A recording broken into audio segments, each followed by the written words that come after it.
खेसारी लाल यादव का कोई भी सॉन्ग सबसे पहले सुनने के लिए मेरे चैनल को सब्सक्राइब करें और बेल घंटी को दबा दें और वीडियो को लाइक कर दें, शेयर कर दें। खेसारी लाल यादव का कोई भी सॉन्ग सबसे पहले आप नहीं देखते।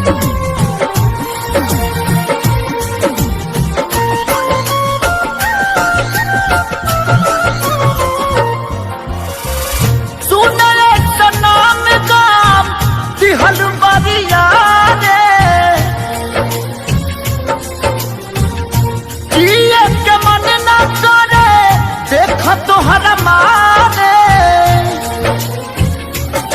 हम करी प्यार तोहसे हो, हम करी प्यार तोहसे, तू तो सजा देलू।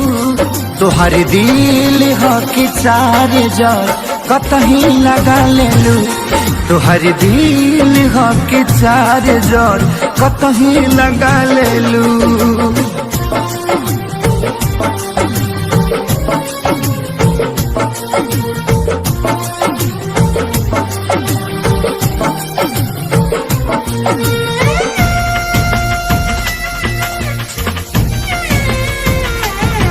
सपना मुस्कुरालू तू, क्षण में रूठ जालू तू, जरत जैसे दिया होके वैसे बुत जालू तू। सपना मुस्कुरालू तू, क्षण में रूठ जालू तू, जरत जैसे दिया होके वैसे बुत जालू तू। सूते न देलू सपनों में तू आके जगा देलू।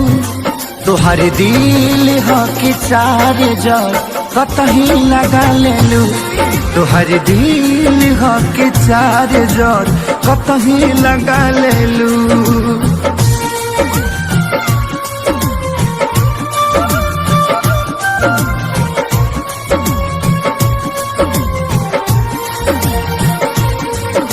दिलिया दिमाग में बसलू अभी से दीवारी के, तनी ना ख्याल आई पंकज खेसारी के। दिलिया दिमाग में बसलू अभी से दीवारी के, तनी ना ख्याल कैलू पंकज खेसारी के।